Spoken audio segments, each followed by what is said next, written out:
Que el Señor le bendiga a cada uno de ustedes. Vamos a comenzar desde hoy una nueva serie de enseñanzas acerca de la familia. Y el nombre de esta serie se va a llamar Familias delante de Dios. Familias delante de Dios. ¿Por qué? Porque la palabra nos enseña que nosotros constantemente estamos viviendo en la presencia o delante de la presencia del Señor. Tener eso claro cambia nuestra vida. Cuando nosotros somos conscientes de que Dios nos está observando, de que estamos viviendo delante de Él todo el tiempo, eso afectará positivamente nuestra forma de vivir. Porque nos recuerda de que a Dios no podemos engañar. Y también nos recuerda de que nuestra vida debe ser una constante alabanza y adoración al Señor. Es como cuando el Señor Jesucristo fue donde Juan para ser bautizado, y la palabra dice que desde el cielo se oyó la voz que dijo: "Este es mi Hijo amado, en quien tengo complacencia". Y eso es lo que Dios quiere de cada uno de nosotros, que toda nuestra vida sea de agrado al Señor. Y un aspecto importante de nuestra vida donde debemos agradar a Dios y donde tenemos que vivir con la conciencia que estamos delante de Dios es la familia. Muchas veces la familia, a pesar de que ha sido creada por Dios, no es el deleite, la satisfacción, la tranquilidad y el gozo para lo cual fue diseñada, sino que muchas veces la familia es un caos, es una constante pelea, es una constante gritería y a veces es en el ámbito familiar donde podemos llegar a tener las heridas más grandes de nuestra vida. Pero Dios no quiere que sea así. Dios quiere que la familia sea algo maravilloso, porque ha sido creada por Él. Pero también es en la familia, es en el seno familiar donde llegamos a adquirir nuestras convicciones y valores que moldearán nuestra vida. Y es por eso que nosotros tenemos que ser, especialmente los padres, tenemos que ser muy conscientes de hacia dónde estamos dirigiendo a nuestra familia.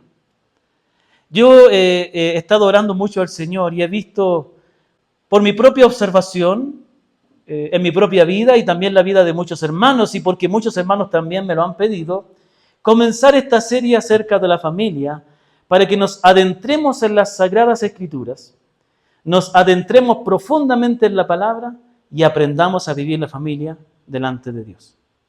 La manera en que lo voy a hacer es que voy a estar tomando algunas familias de la Biblia y voy a estar contando la historia de esa familia de memoria, ¿ya? Estoy en lo posible, como ustedes saben, tratando de lo posible predicar siempre de memoria, porque la palabra o la enseñanza que yo imparta a ustedes no debe ser un discurso que meramente preparé unos días antes, sino que debe ser algo que Dios ya me ha enseñado, que está en mi corazón, parte de mi vida, y que ha transformado mi vida y que la pueda compartir a ustedes. Y una de las cosas que nos ayuda a hacer eso es guardar la palabra en el corazón y tenerla en nuestra mente y en nuestro corazón. Amén. Entonces quiero comenzar con una pregunta. La pregunta es primeramente para los varones. Queridos varones aquí, cabezas de hogar, queridos padres, queridos aquí esposos, ¿qué tipo de familia estás construyendo? ¿Sabías tú que todos estamos construyendo una familia? ¿Qué tipo de familia estamos construyendo? ¿Hacia dónde estamos dirigiendo a nuestra esposa y a nuestros hijos? ¿Hacia dónde lo estamos dirigiendo? ¿Sabías tú que sí o sí estamos dirigiéndoles hacia alguna parte? No hay neutralidad aquí. O les estamos dirigiendo algo bueno o algo malo, pero a cualquier parte les estamos dirigiendo con nuestra actitud, con nuestra forma de guiar el hogar, con nuestra forma de tratar con nuestra esposa, con nuestros hijos, les estamos conduciendo. Pero no solo para los varones, sino también para las madres, para las esposas y para los hijos e hijas.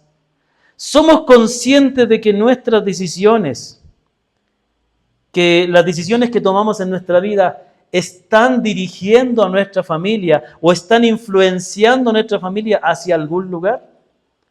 Justamente hoy vamos a aprender acerca de un varón del Antiguo Testamento y de cómo sus decisiones afectaron la dirección, el rumbo de su familia. ¿Estamos listos? La historia que les voy a contar se trata de un hombre llamado Lot, el más joven, el de ahí. Y cuando Dios llama a Abraham a salir de Ur de los Caldeos, ¿se acuerdan en Génesis capítulo 12? Dios le dice a Abraham: Abraham, sale de tu tierra, de tu parentela, a la tierra que yo te mostraré. Y cuando Abraham sale, dice la palabra que él se lleva a su sobrino con él. Es así como entonces la palabra dice que Lot acompañó a Abraham por algún tiempo a los lugares donde Abraham se dirigía mientras esperaba la dirección de Dios a dónde debía ir. Pero con el pasar del tiempo, la palabra dice que estos dos varones se convirtieron en dos patriarcas que llegaron a tener muchas posesiones, mucha familia y mucho ganado. Tanto habían crecido las familias de ambos, sus familiares, sus hijos, sus sirvientes, su ganado, que un día los pastores de ambos tuvieron un altercado y se dieron cuenta que ya no podían seguir juntos. La forma de vivir de ellos es que ellos estaban de un lugar a otro movilizándose, y esto causaba ciertos problemas entre la gente de Lot y la gente de Abraham, hasta que en un momento deciden separarse. Deciden que ya no deben seguir juntos y se separan. Entonces Abraham, con un corazón muy noble, a pesar de ser el mayor, le da la oportunidad a Lot de escoger hacia dónde quería ir. Y Abraham le dice: si tú dices que vas a la izquierda, yo iré a la derecha. Si tú dices a la derecha, yo iré a la izquierda. Y entonces dice la palabra que Lot miró el valle del Jordán y vio que era muy fértil y decidió irse por ese rumbo. Lo que quizás no prestó mucha atención Lot, o no le quiso dar mucha importancia, es que el valle del Jordán, aunque era muy fértil y productivo, estaba cerca de una ciudad llamada Sodoma. Y la palabra dice que los habitantes de Sodoma eran perversos. Lo único que les digo es que de Sodoma viene el término sodomía, que quiere decir homosexualismo, en sus diferentes variedades. Y entonces dice la palabra que Lot decidió establecerse en el valle del Jordán. Y mire lo que dice la palabra. La palabra de Dios dice que Lot de a poquito fue acercando su campamento a la ciudad. Tanto le fue acercando que finalmente Lot llegó a vivir dentro de la ciudad. Imagínense cómo comenzó. Se puso su campamento en el valle, cerca del lugar, y de a poquito fue un metrito, otro metrito, 100 metros, acercándose de a poquito a la ciudad, y terminó adentro de la ciudad, ¿no es cierto? Y entonces dice que con el pasar del tiempo vinieron unos reyes e hicieron guerra contra la ciudad de Sodoma y su rey, y llevaron cautivos a Lot y a su familia. Al saber esto, Abraham arma un ejército y va a luchar contra esos reyes y rescata a Lot y a su familia y sus posesiones. Pero más tarde ocurre algo. Mientras Abraham estaba sentado afuera de su tienda, se le acerca a Dios acompañado de dos ángeles. Eran la figura de tres hombres, y uno de ellos era Dios. Y Dios le reitera la promesa de que va a tener un hijo. Y entonces Dios dice, no le voy a ocultar mis planes a Abraham, y le voy a contar que voy a destruir la ciudad de Sodoma y las ciudades alrededor, la ciudad de Gomorra y otras ciudades también, no fueron las únicas. Y entonces cuando Abraham se entera que Dios iba a destruir la ciudad de Sodoma, empieza a interceder. Señor, si hubieran 50 justos en esa ciudad, ¿tú la destruirías? No, dice el Señor, si hubieran 50 no la destruiría, pero no hay. Y así Abraham dijo, si hubieran 40 justos, no. Pero no habían 40 justos. Y al final Abraham pregunta, si hubieran, Señor, 10 justos. Y el Señor le dice, si hubieran 10 justos en esa ciudad, yo no la destruiría. Pero vamos a ver que Dios decide destruirla. Y la respuesta es obvia, que no habían ni 10 justos en esa ciudad. Pero ¿quién vivía ahí? Lot, el sobrino de Abraham. Entonces dice que finalmente los ángeles, dos ángeles, fueron a la ciudad de Sodoma.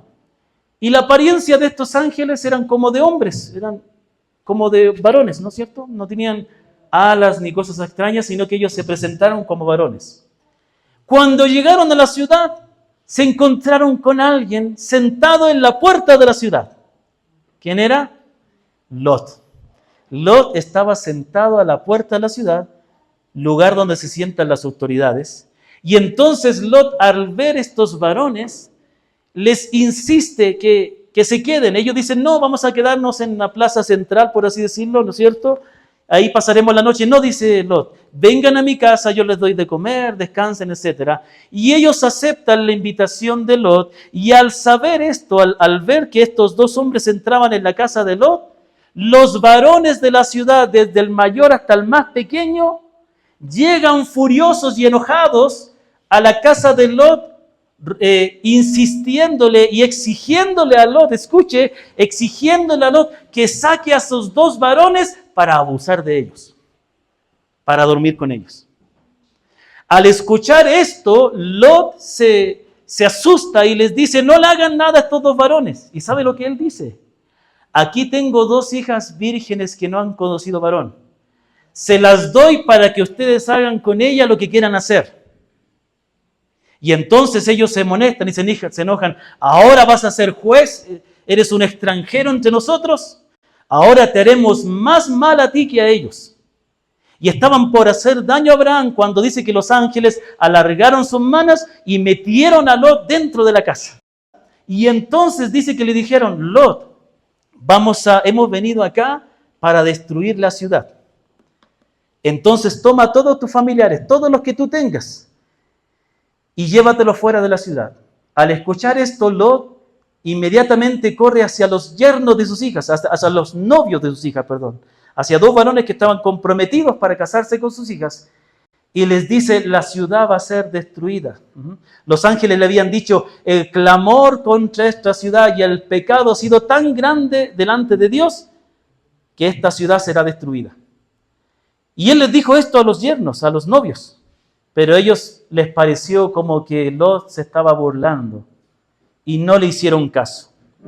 Al amanecer finalmente dice que los ángeles tomaron a Lot y a su familia, es decir, a su esposa y sus dos hijas, y los sacaron de la ciudad y le dijeron, huye de la ciudad, huye lo más pronto, huye a los montes, porque esta ciudad será destruida. La palabra dice que Lot salió y les dijo, permítanme quedarme en la ciudad de Zoar. También esa ciudad iba a ser destruida. Pero él les dice, no me quiero quedar en los montes, ni en los bosques, ni alrededor, porque tengo miedo de que me alcance la destrucción, sino que déjenme quedarme en la ciudad de Zoar. Y los ángeles aceptaron la petición de Lot y no destruyeron la ciudad de Zoar porque Lot se iba a esconder ahí con su familia. Cuando estaban llegando a la ciudad, estaban de camino, los ángeles habían advertido a Lot diciendo, huye y no mires atrás. Cuando de pronto la mujer de Lot mira hacia atrás, queda convertida en una estatua de sal.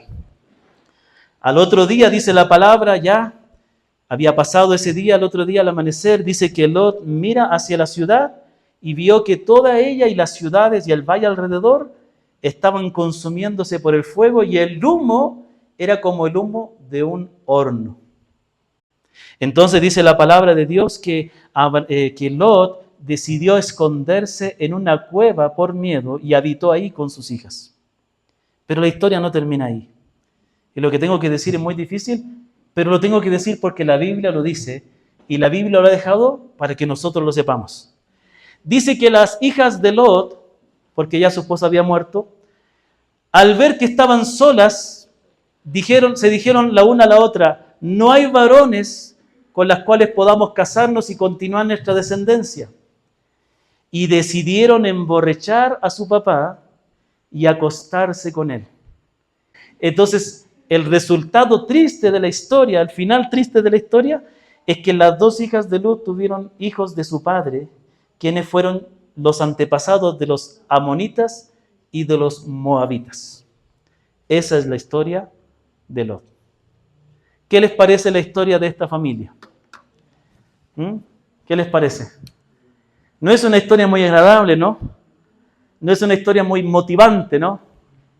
pero es una historia que Dios dejó en la Escritura para advertirnos, y especialmente a los varones, hacia dónde estamos dirigiendo nuestra familia. Yo tengo algunas preguntitas que quiero hacerles esta mañana, y vamos a tener preguntas para la cabeza, preguntas para el corazón y preguntas para las manos. Preguntas para la cabeza, para recordar la historia. A ver, me gustaría que ustedes me ayuden a recordar. ¿Quién de ustedes me puede resumir esta historia? A ver, ¿quién se atreve? Sí, muy bien, gracias, hermano. Un aplauso, hermano Fernando. Tiene buena memoria, ¿no? Muy bien. Amén, amén. Muy bien. Vamos a ver. Otra pregunta para recordar. ¿Qué problemas vemos en esta historia? ¿Hay algunos problemas aquí? ¿Qué problema vemos? A ver el primero. ¿Qué problema vemos? A ver. Muy bien. Los pastores de Lot con los de Abraham tienen un altercado porque se habían multiplicado demasiado. Entonces, el primer problema que vemos en la historia es que Lot y Abraham tienen que separarse. Porque ya eran demasiada gente. Eran dos patriarcas, dos cabezas. ¿Me comprende? Entonces, vamos, estamos recordando la historia. ¿Y cuál es el otro problema de la historia? La destrucción de Sodoma, ¿no es cierto? ¿Y por qué eso es un problema? Porque vivía ahí ¿quién? Lot, ¿no es cierto? Entonces vemos que hay dos problemas en esta historia. El primer problema ocurre cuando Abraham y Lot se tienen que separar. Y el segundo es que Dios decide destruir una ciudad donde estaba el sobrino de Lot. ¿Cómo resuelve o cómo trata de resolver este problema Abraham? Al saber que su sobrino estaba ahí en la ciudad que iba a ser destruida. ¿Cómo trata Abraham de resolver este problema de alguna manera o no? ¿Cómo lo hace? A ver, Estefi. Exacto. Bueno, intercediendo a Dios para que no destruya la ciudad juntamente con los justos que pudiera haber en esa ciudad. Ahora va otra pregunta, y esta pregunta es, ¿quién es esa persona justa que podría haber ahí? En la ciudad de Sodoma. Lot. Entonces vamos a tenernos aquí, ya vamos a ir a interpretar la historia, pero es importante que para recordar la historia y entender. Se dice que en la Biblia, se dice en primera o segunda de Pedro, dice que el justo Lot afligía su alma dentro de la ciudad. ¿Pero ustedes encuentran que realmente Lot sea justo? No, yo no lo veo mucho, pero acordémonos. Cuando la Biblia, aquí va una pregunta. Cuando la Biblia dice que una persona es justa, ¿qué quiere decir? ¿Que esa persona no tiene pecado? ¿Que esa persona hace lo correcto delante de Dios? ¿A qué se refiere, hermana Nancy? Exacto. ¿Ya? ¿Qué hablamos el otro día? Cuando hablábamos aquí de la obra de Cristo, creo, o de la resurrección. Una persona justa en la Biblia es alguien que fue justificado por la fe. Es decir, que Lot, como vemos, no era una persona muy correcta porque ofreció a sus hijas para ser abusadas, etcétera, y otras cosas más, y fue poniendo su casa ahí en ese lugar. Realmente era un hombre que era pecador como todos nosotros, pero él creyó en el Dios verdadero. Y así como Abraham, que creyó a Dios, le fue contado por justicia. Muy bien, estamos recordando la historia. Ok, ahora vamos a tratar de entender un poquito aquí. ¿Qué podemos ver? ¿Qué podemos aprender de los personajes? A ver, vamos a tratar de meditar un poquito. Lot era sobrino de Abraham. ¿Y por qué es importante ese detalle? ¿Por qué es importante? Aquí ya estamos preguntas para el corazón, estamos interpretando la historia. ¿Por qué es importante que la palabra nos enseñe que Lot era sobrino de Abraham? Y no solo eso, sino que vivió con Abraham un tiempo. Eran familiares, ya, muy bien. Pero ¿qué implica eso? A ver atrás. Primer punto. La palabra cuando le había dicho, gracias Esposita por eso. En Génesis 12, cuando Dios le dice a Abraham, le llama, le dice, deja la tierra de tu parentela, deja tu familia y anda a la tierra que yo te mostraré. Pero él se fue con su sobrino Lot. Quizás para hacerle un bien, pero después hubo problemas y eso hizo que también Lot estuviera más expuesto. Pero sin embargo, también hay algo positivo en el hecho de que Lot haya vivido con Abraham. ¿Qué sería? Tratemos de entender un poquito más. ¿Quién era Abraham? ¿Cómo era Abraham? ¿Y por qué fue bueno o fue importante que Lot viviera con Abraham? Sabemos todo lo malo que ocurrió en la familia de Lot, pero la palabra dice que Lot era un hombre justo, que afligía su alma con la pervención de esa ciudad. Que él haya sido responsable de meterse ahí es otra cosa. Pero la palabra muestra como un hombre justo que fue justificado por Dios, que amaba a Dios y se lamentaba por el pecado. ¿De quién aprendió a tener esa fe? De Abraham. Y a pesar de que lo más probable es que Abraham le instruyó y le influenció, también Lot fue responsable de sus decisiones. Y esto es muy importante porque Dios nos manda a instruir a nuestra familia en la palabra. Vamos a ver un poco más después de eso, pero también a veces las personas toman sus decisiones. Y ahí tenemos que descansar en el Señor. Muy bien. Ahora sí, qué podemos aprender de Lot? ¿Qué nos enseña o qué podemos ver aquí acerca de Lot, mi hermana Karina?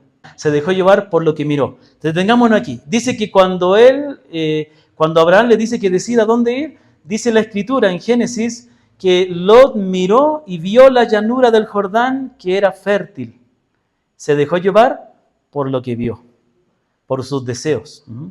¿Qué más nos podemos decir, hermana Sonia? Ahora sí, lo que te quería decir en delante. Vemos que él se dejó llevar por lo que vio. Acá Franklin nos decía que él vio por la parte material, ¿no es cierto? Por lo que daría crecimiento, ¿no es cierto? Ya, digamos que él expuso a su familia a una mala ciudad, a un mal ambiente. Muy bien. No vemos en toda la historia, no vemos en esta historia de la Biblia que haya habido un momento donde Lot busca la dirección de Dios. No dice la Escritura nada de eso. No dice que él ora, no dice que él va a hacer, sino que él toma la decisión. No actuó por fe, sino que actuó según su corazón, sus pensamientos, sus deseos, por lo que vio, ¿no es cierto? Muy bien. Entonces podemos decir que Lot no buscó la dirección del Señor. Lot expuso a su familia a un mal ambiente donde había pecado. Lot se dejó llevar por sus deseos y buscó lo material. ¿Y qué aprendemos de la esposa de Lot? ¿Por qué ustedes creen que la esposa de Lot miró hacia atrás? El hecho de mirar para atrás, ¿qué quiere decir? Que ella le estaba importando lo que estaba pasando. Yo no creo que ella miró por curiosidad, no a ver cómo caía fuego del cielo, sino que ella miró quizás con nostalgia. La casa donde ella vivió, los amigos que tuvo, la ciudad, porque como dicen bien ustedes, tenía su corazón ahí, amaba el mundo. ¿Me comprende? Y sabe, detengámonos aquí un momentito. Este es el problema. El problema es que a veces nos olvidamos que estamos en un mundo caído. Nos olvidamos que el mundo no ama a Dios y ponemos nuestro corazón en el mundo. Y dejamos que eso sea la razón de nuestra vida. Cuando el Señor venga en su segunda venida y destruya este mundo, ¿habrá algo por lo cual quieran mirar hacia atrás? ¿Habrá algo que mires atrás con nostalgia? Todo en este mundo será destruido, dice. Lo único que permanecerá será la palabra del Señor, el Señor, la palabra del Señor y los creyentes. ¿Me comprende? ¿Qué podemos decir de las hijas de Lot? ¿Por qué ellas actuaron así? Aquí vemos algo importante, hermanos. Nuestras acciones reflejan nuestras convicciones. Lo que nosotros creemos, eso vamos a hacer. Cuando ellas deciden emborrachar a su papá y dormir con él, estaban actuando según qué pensamiento. ¿Dónde aprendieron eso? ¿De dónde sacaron la idea? De Sodoma. Porque en Sodoma se practicaba todo tipo de pecado de ese tipo. No solo la homosexualidad, todas las variantes de perversiones sexuales que existen. Y entonces ellas consideraron esa posibilidad, mostrando que en su corazón ellas tenían una forma de pensar conforme a la ciudad donde vivían. Yo quiero hacer una pausa aquí y después vamos a pensar en cómo esto se aplica a nuestra vida, pero yo veo aquí, prestemos atención, yo veo tres cosas importantes. La primera es que Lot puso como prioridad las cosas materiales antes que el bienestar espiritual de la familia. Lot, juntamente con todo lo que hemos dicho, ¿no? De que no buscó la presencia del Señor y que se dejó llevar por sus deseos, el problema de Lot es que no tenía claro cuál era la prioridad para su familia. Cuando la prioridad es Dios, cuando la prioridad es amarle, servirle, eso guiará las decisiones que tomamos. Dónde vivir, en qué trabajamos, cómo administramos el dinero, qué les enseño, qué les permito y qué no les permito hacer a mis hijos. Las convicciones, la prioridad de tener al Señor en primer lugar determina todo lo demás. ¿Qué vemos en la vida de Lot? Que él no tenía claro cuál era la prioridad. Puso lo material, la prosperidad económica por encima del bienestar espiritual. Por lo tanto, lo que determinó su decisión no fue de qué manera mi decisión ayudará a que mi familia ame más a Dios, de qué manera mi decisión guardará a mi familia del mal, sino lo económico. Era una tierra fértil, una tierra próspera. Pero juntamente con eso estaban las tentaciones, la mundanalidad, el pecado que había en esa ciudad. Entonces, la palabra del Señor dice así, en Santiago 4:4 dice, el apóstol, el Santiago, el hermano del Señor, él da una reprensión a los creyentes, dice, oh almas adúlteras, ¿no saben que la amistad con el mundo es enemistad contra Dios? Por tanto, el que quiere ser amigo del mundo se constituye en enemigo de Dios. Entonces, la palabra muestra que el amor por el mundo, ¿y qué es amor por el mundo? Valorar este mundo y dejar que eso determine mi vida, es un pecado de adulterio espiritual. Sabemos lo que es el adulterio. Es cuando un hombre rompe el pacto matrimonial y se involucra con una mujer que no es su esposa.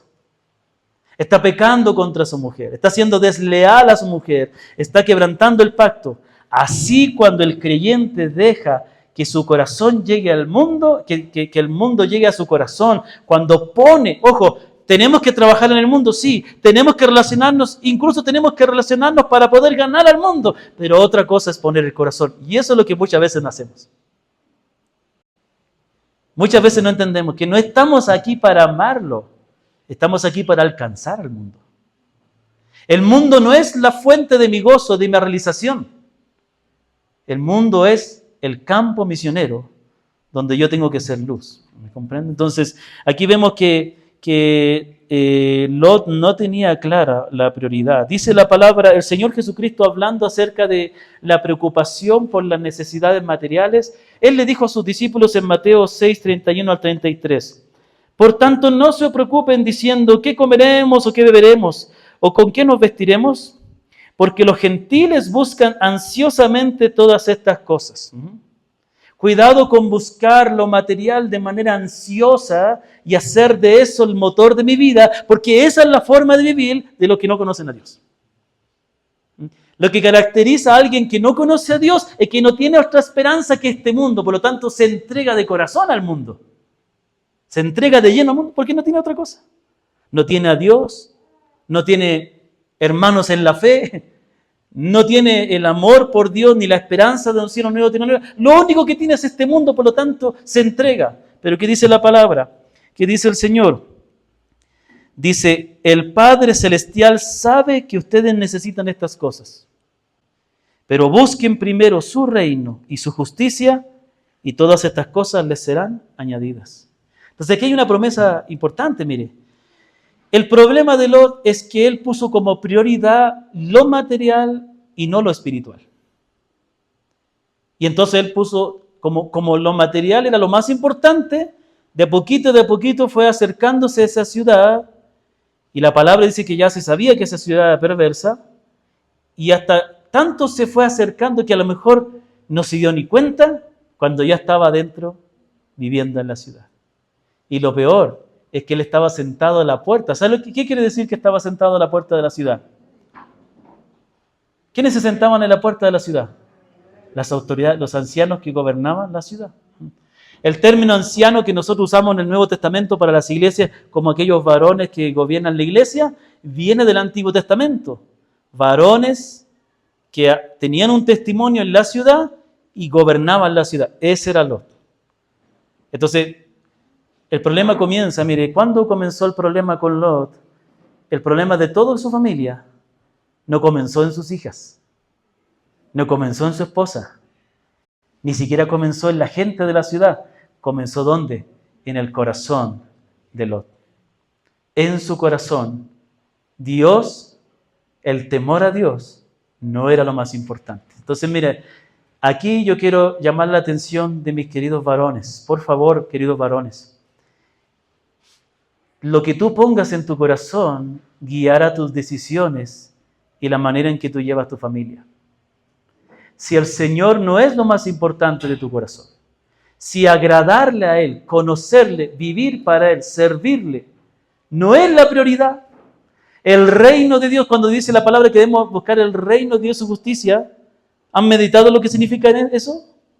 Significa buscar pertenecer al reino, pero una vez que pertenecemos al reino, porque los creyentes ya pertenecemos al reino de Dios, es trabajar por ese reino, poner mi corazón en el reino de Dios, en que la obra de Dios avance, en que otros conozcan a Cristo. Ahí debe estar puesto nuestro corazón. Si mi corazón no está puesto ahí, las cosas de Dios siempre estarán en segundo lugar. Y lo que yo tenga en mi corazón, eso le transmitiré a mi familia. Tú puedes ser un creyente. Tú puedes ser un hermano de buen testimonio. Pero aún así, tener en tu corazón el mundo, tu trabajo, tus proyectos, y no a Dios. Y eso le vas a transmitir a tus hijos. Le vas a enseñar finalmente a tus hijos, el resultado de su vida será, ¿sabes qué? Las cosas de Dios no es lo más importante. ¿Sabes qué? No siempre hay que agradar a Dios. A veces podemos tomar ciertas decisiones. Total, es Dios misericordioso. Le vas a enseñar, mira, no siempre hay que hacer lo correcto. Eso le vas a enseñar si en tu corazón no está el agradar a Dios en primer lugar. Entonces, mis queridos varones, tenemos que estar preocupados de cómo está nuestro corazón. Porque lo que yo crea en mi corazón, lo que yo considero valioso, eso, aún inconscientemente, guiará a mi familia. La segunda cosa que vemos es que Lot tuvo una actitud pasiva y no influenció a la gente de su ciudad. ¿Sabe cuántos justos había? Llegó Lot. Lot es un hombre justo, ¿no es cierto? ¿Y qué es un hombre justo? Uno que conoce a Dios.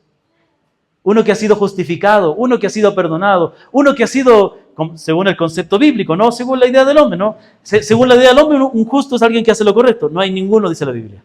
Justificados por la fe, dice la palabra. Entonces, pero sin embargo, esa justicia práctica sí hay, porque será el fruto de la justicia por la fe. Es decir, Dios me declara justo y de ahí transforma mi vida para que se ajuste a esa justicia, para que tome la forma de eso. Entonces, mire, aquí viene el punto, mire, la palabra nos enseña que Lot fue pasivo y no activo. Tan pasivo fue que no solo no pudo influenciar a nadie más en la ciudad, porque si él era un justo que conocía a Dios, que entendía que Dios era el Dios verdadero, cuando Abraham intercede por Sodoma, todavía sigue siendo Lot el único justo, no había nadie más. Los ángeles no van a rescatar a Lot y sus trabajadores, aunque bueno, le dicen que tome a todos los que están bajo su casa, más que nada, a sus yernos, a sus trabajadores, no porque ellos sean justos, sino por causa de Lot, Dios iba a salvar a todos los que estaban bajo su poder. Es decir, que si los yernos creían la palabra de Lot, ellos se salvaban también. Mire la bendición, mire cómo Dios tiene misericordia de los que están bajo nuestro cuidado. Pero Lot no pudo influenciar a nadie más en esa ciudad. No hubo otro justo, ellos no vinieron a rescatar a Lot y a su vecino, y a su compañero de trabajo, sino solo a él, porque él era muy justo. ¿Cuántos años vivió en esa ciudad? Y nadie más llegó a conocer el Dios verdadero. Él no influenció, no alcanzó a nadie, ni a su propia familia, ni a su propia esposa, ni a sus propias hijas. No les logró influenciar. ¿Por qué? Porque tiene una actitud pasiva. Solo se quedó en su relación con Dios. Y como su corazón no amaba a Dios realmente, él no mostró una diferencia. Él nos mostró al Dios verdadero. La palabra nos enseña, hermanos, dice la palabra del Señor en Mateo 5, 13 al 16, ustedes son la sal de la tierra, pero si la sal se vuelve insípida, ¿con qué se hará salada otra vez? Y no sirve para nada, sino para ser echada fuera y pisoteada por los hombres.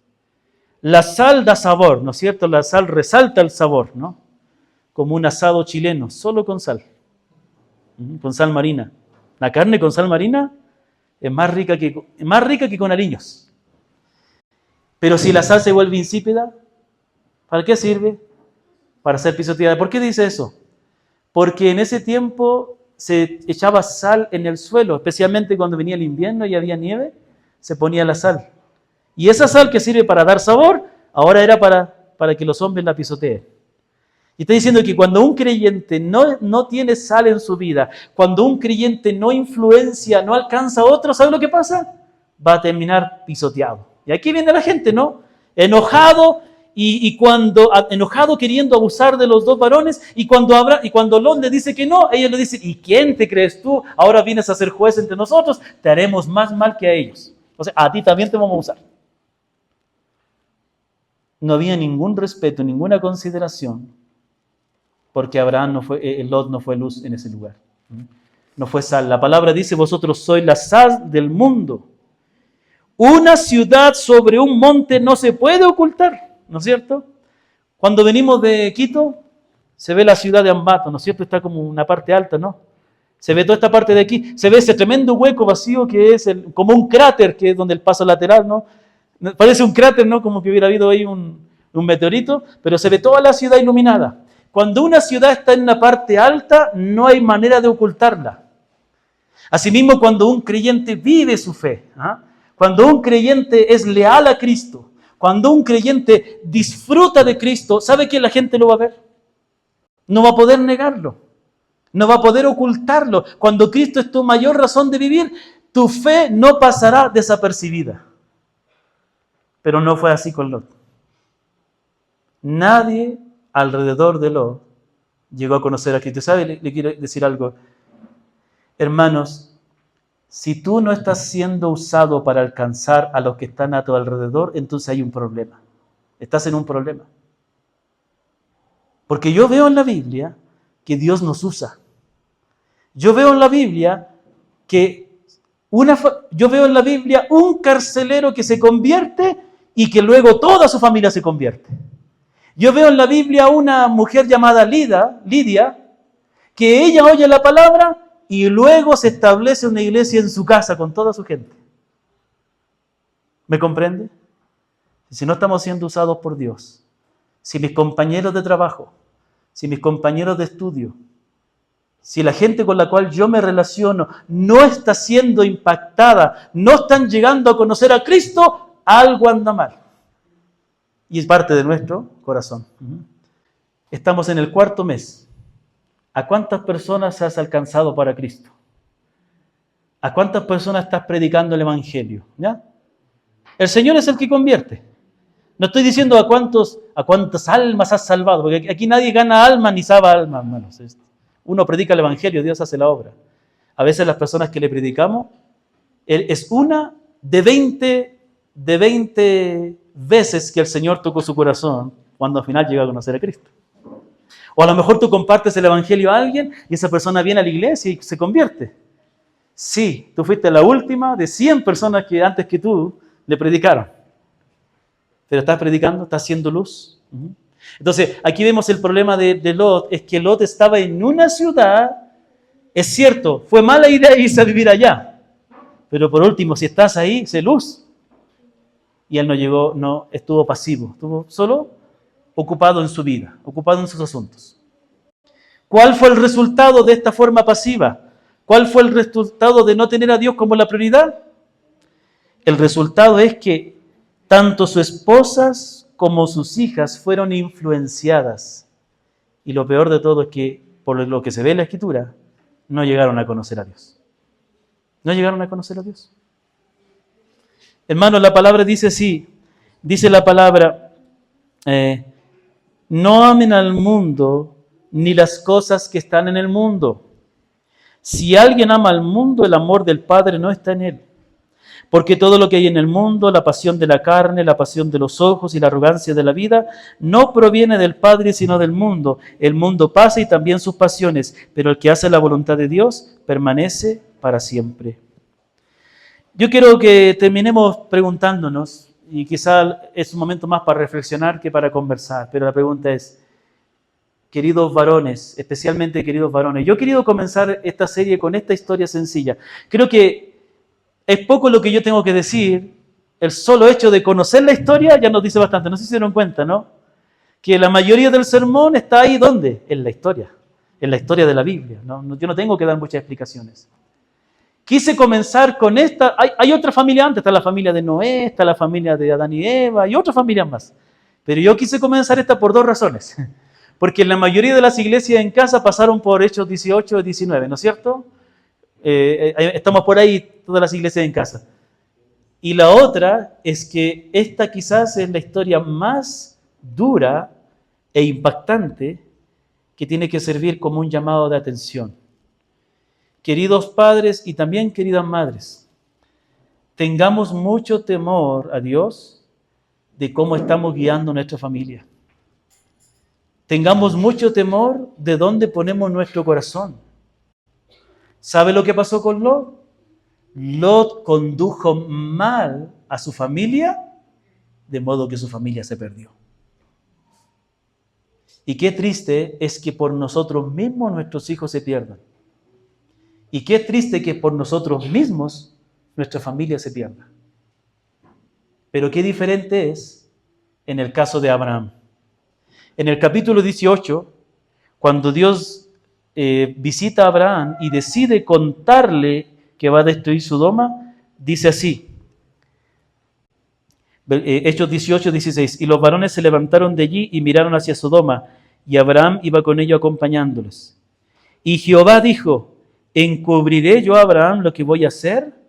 Habiendo ser Abraham una nación grande y fuerte, y habiendo en ser de él benditas todas las naciones de la tierra, versículo 19, porque yo sé, dice Dios, yo sé que mandará a sus hijos y a su casa después de sí, que guarden el camino de Jehová, haciendo justicia y juicio para que haga venir Jehová sobre Abraham lo que ha hablado acerca de él. Dios dice, voy a encubrir lo que voy a hacer a Abraham, porque yo sé que él de ser una nación grande, y yo sé que él va a mandar a su familia que guarden el camino de Jehová. Dios sabía que Abraham iba a conducir a su familia en el camino del Señor. ¿Y qué estamos haciendo nosotros, hermanos? La pregunta que yo quiero hacer esta mañana es, ¿qué el Señor te está diciendo a ti? ¿Qué quiere Dios de ti como padre, como madre? ¿Qué quiere Dios de ti? ¿Hacia dónde estás conduciendo tu familia? ¿Cuál es tu prioridad para tus hijos? Tu prioridad para tus hijos es que ellos sean profesionales, es que ellos tengan un título. Son cosas buenas, pero no es lo más importante. De nada sirve tener un hijo que le haya ido bien en los estudios si su corazón está lejos del Señor. De nada sirve. Se va a perder. Y ni siquiera, aún con su título y todo, va a poder vivir bien, porque nadie puede vivir bien si no teme y no ama a Dios. ¿Cuál es tu prioridad? ¿Por qué trabajas? ¿Por qué te esfuerzas? ¿Te esfuerzas para darle una buena vida a tu familia? Excelente. Hay muchas necesidades que cubrir. Muy bien. Pero con ese mismo empeño, haz el esfuerzo de conducir a tus familias. Sé tú como varón y sé tú como madre, siendo los primeritos en darle el primer lugar al Señor, trayendo a tu familia, viniendo acá a la iglesia, haciendo un compromiso con el Señor, sirviéndole, dándole la prioridad, pasando tiempo con tu familia leyéndole las Escrituras. A veces algunos varones me dicen, yo no sé cómo compartir la palabra porque no tengo conocimiento. Solo lee la palabra entonces. Solo lee. Solo la lectura de la palabra, sin ninguna explicación, ya va a ser una bendición para la familia. Querido padre, querida madre, ¿pasas tiempo conversando con tus hijos? Enseñándoles, preguntándoles, aconsejándoles. Nada se da Nada crece solo. ¿Qué dice cuando el apóstol Pablo habla acerca de la obra de Dios? Dice, yo planté, Apolo regó, pero Dios da el crecimiento. Sí, Dios da el crecimiento, pero hubo uno que plantó y hubo uno que regó. Si tú no siembras, si tú no plantas, si tú no riegas la palabra de Dios en la vida de tu familia, no esperes que Dios dé el crecimiento. No esperes que tus hijos, que tu familia ande bien en las cosas del Señor si tú no estás haciendo nada. Si tú estás como Lot de forma pasiva, si tú estás poniendo tu corazón en las cosas del mundo, te enojas más porque tu hijo saca malas notas, te entristece más, te preocupa más que tu hijo no tenga buenas notas o que no ame a Dios. ¿Qué es lo que más te preocupa? Eso que más te preocupa será lo que hay en tu corazón.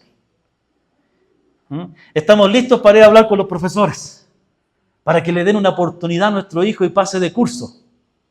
¿Y cuántas veces has ido corriendo a la presencia de Dios para que Dios le dé una oportunidad a tu hijo?